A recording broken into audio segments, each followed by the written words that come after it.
La minute Ludovic Clarté en voyage, eh bien cette minute-là, c'est le début de mon voyage en août. Nous sommes au Bois du Barn, près de Pontivy en Bretagne.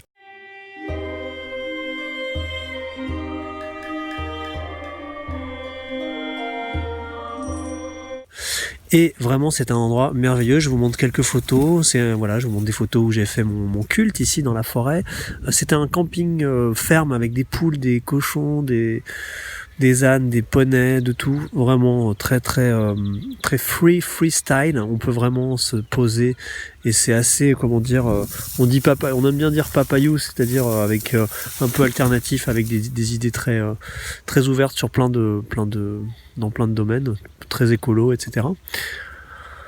Voilà, la spiritualité est très présente dans ce pays parce qu'il y a vraiment des arbres, on sent vraiment comme des arbres gardiens, des vieux arbres, un vieux chêne par exemple, celui-ci, un vieil hêtre, où en dessous de cet hêtre, vous voyez, il y a une pierre avec, comme on dirait que quelqu'un a abandonné l'idée de creuser dans cette pierre une meule, mais c'est peut-être une pierre druidique avec le soleil, et voilà.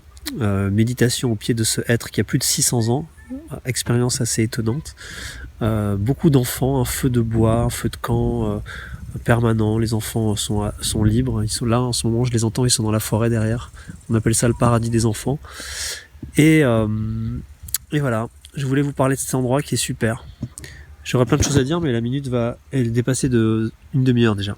De 30 secondes. Salut! Tiens, mais voilà, ça c'est l'arbre qui a 600 ans, qu'est-ce qu'il est beau. Je voulais vous dire une dernière chose sur ce lieu. C'est vraiment, il y a vraiment les humains qui sont là et qui gèrent ça, sont vraiment dans une démarche. Alors, est-ce que cette démarche vient de la terre? Je pense que oui, elle vient de cette terre-là, cette énergie-là qu'il y a dans cette région, la région où il y a une rivière qui s'appelle le Scorff, où il y a ces arbres millénaires, vraiment beaucoup de forêts, etc. Et en tout cas, ce qu'il y a ici, c'est une idée de liberté.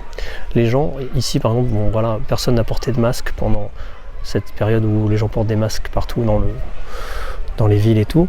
Mais en fait, si les gens veulent en porter, ils en portent, quoi. Il y a vraiment cette idée que chacun fait ce qu'il sent qu'il a à faire. Et tout le monde est libre de venir faire de dire ce qu'il pense. Voilà. Donc il y a vraiment une idée d'autonomie, de liberté.